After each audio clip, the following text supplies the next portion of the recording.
Hello, everyone. My name is Michaela Mack. I'm an exercise science major in the School of Kinesiology, Recreation, and Sport. My study is the effect of warm-up protocols on the prevalence of medial tibial stress syndrome in high school cross-country athletes. So, medial tibial stress syndrome is a fancy word for shin splints, and that is pain and microfractures over the anterior tibia. So the problem with this, it's very painful, and it's one of the most frequently reported running-related musculoskeletal injuries. And so the purpose of the study is to evaluate what can we do to help prevent this because it's so common. And there has been a lot of research on what causes it, but not a lot of research on how we can prevent it. And so the goal of this was to see if certain warm-up protocols could help potentially prevent developing MTSS. And if so, which one? We also wanted to evaluate other factors such as what people are doing who don't have shin splints, what they're doing to prevent, and then what people are doing who do have them to help treat.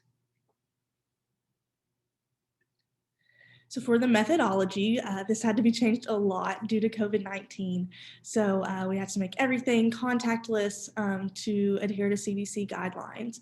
So I contacted coaches of high school cross country teams via email and got their consent for their runners to participate.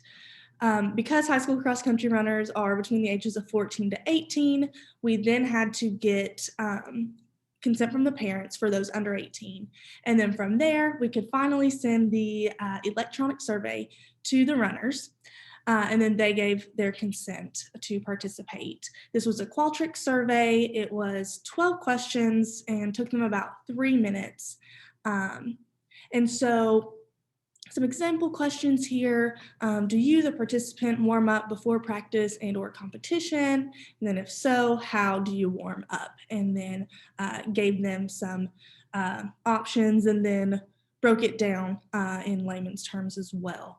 And so we ran our statistical analysis through SPSS, and we looked at alpha levels of less than 0.05 to determine statistical significance.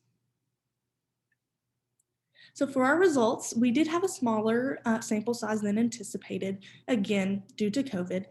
And so we found no statistical significance between gender.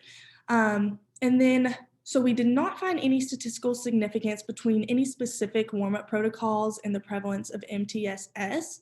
However, we did find some very interesting findings, one of which was a significant correlation between the quality of running shoe, and then prevalence of shin splints. So, those that indicated they had newer shoes with proper insoles, they had a less frequency of MTSS.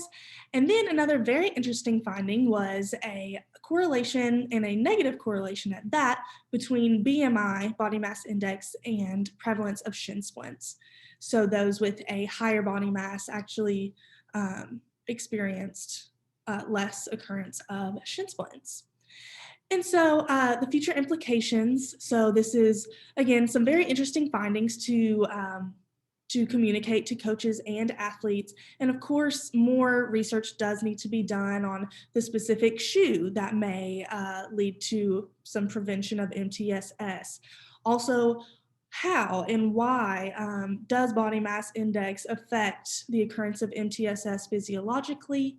And so again, this is just kind of a good starting point. And of course, more research needs to be done so that our runners can have a better overall experience running with this kind of condition that's kind of nagging and makes it a lot less enjoyable.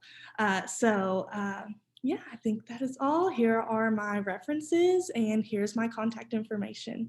Thank you.